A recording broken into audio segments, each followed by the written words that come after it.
ఈ పని మనిషి ముద్ర నుంచి నీ కూతురు యజమానిగా మారుతుంది నాన్న.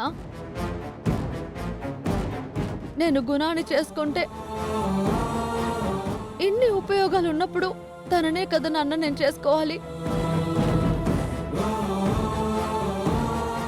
లాయర్ బాబుని చేసుకుని నా కాపురాన్ని అగాధంలో పడేసుకోలేను కదా, నా సంసారాన్ని నరకం చేసుకోలేను కదా.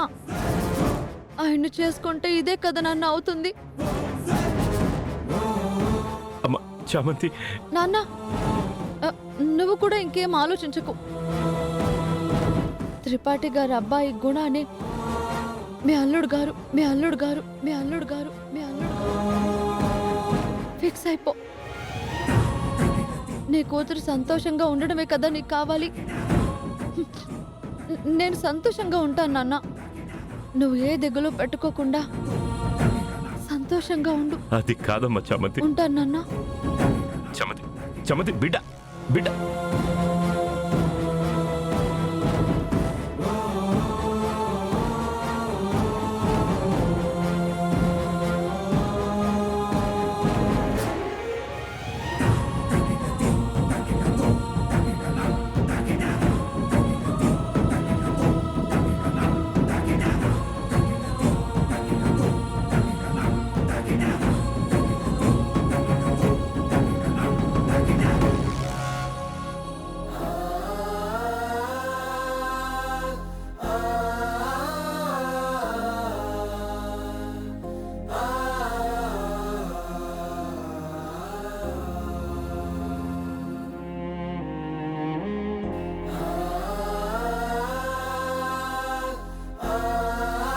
త్రిపాఠి గారి అబ్బాయిని పెళ్లి చేసుకోవాలనే నిర్ణయానికి వచ్చాను. ప్రేమ్ బాబు,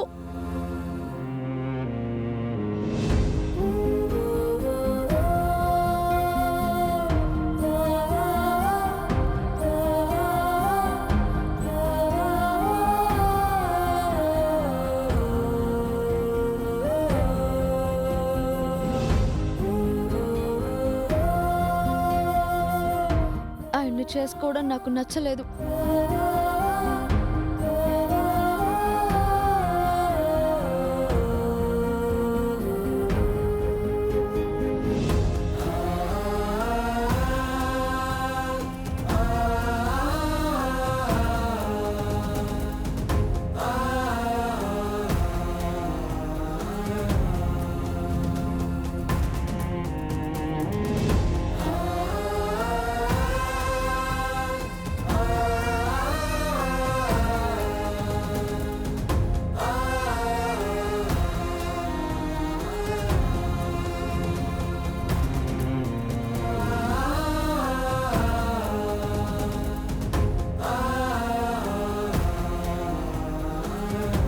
పెళ్ళైతే నన్ను మహారాణిలా చూసుకుంటాడు.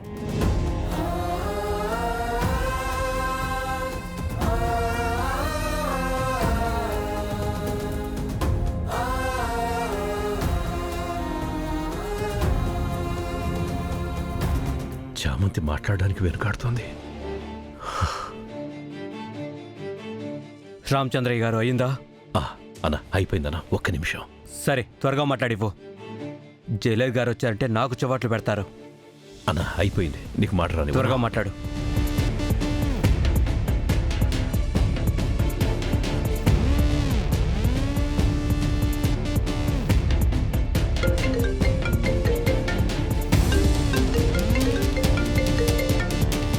ట్రూ కాలర్లో జైలు వస్తుందండి.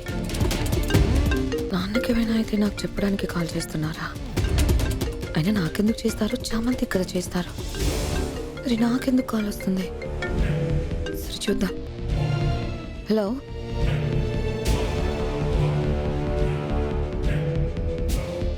బిడ్డ రోజా, బిడ్డ నేనురా నాన్నని. ఎలా ఉన్నావు? ఈయనేంటి నాతో ఇంత ప్రేమగా మాట్లాడుతున్నాడు?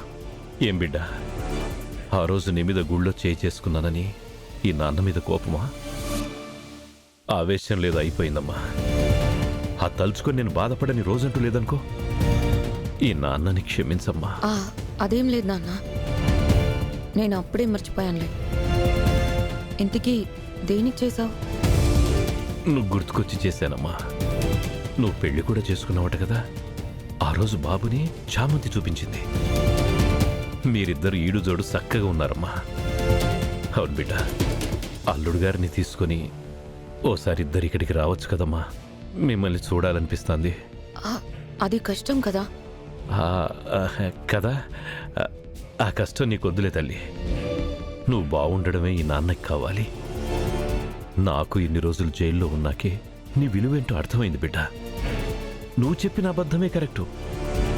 నీ జీవితం నువ్వు చూసుకున్నది రైటు. అది ఇన్నాళ్ళకి నాకు అర్థమైందన్నమాట. బిడ్డ, ఇంకో విషయం చెప్పాలి. నేను చెప్పేది కాస్త జాగ్రత్తగా విను. ఏంటి? రాజావారు రాణివారు నా పేరు మీద చాలా విలువైన ఆస్తులు రాశారమ్మా. ఆ విషయం ఎవరికీ తెలీదు. అంటే నిన్ను బినామీగా పెట్టారా? అదేనమ్మా. అంటే నేను నమ్మకంగా ఉంటాను కదా, వాళ్ళ ఆస్తులన్నీ నా పేరు మీద రాశారు. ఇప్పుడు వాళ్లే లేరు కదమ్మా, అందుకని. ఏం చేద్దాం అనుకుంటున్నావు? నీకంటూ ఈ నాన్న ఏం చేయలేదు కదమ్మా, ఏమీ ఇవ్వలేని స్థితి కదా. ఆ ఆస్తులన్నీ నీకే ఇచ్చేద్దాం అనుకుంటున్నాను బిడ్డ.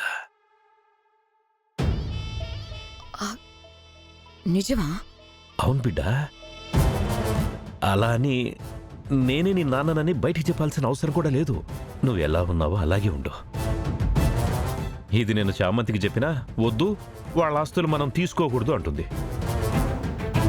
కొంపదీసి నువ్వు అలాగే అంటావమ్మా?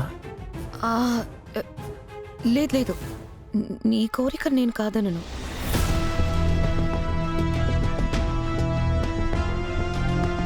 సంతోషం అమ్మా. నువ్వు త్వరగా బయలుదేరి ఇక్కడికి వచ్చేయమ్మా.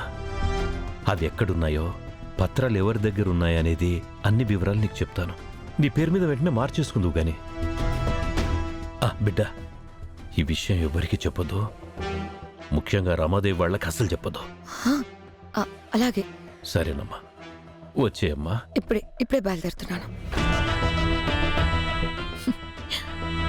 ఇప్పుడా రామచంద్రయ్య చెప్పేది? ఇది ఎప్పుడో చెప్పొచ్చు కదా.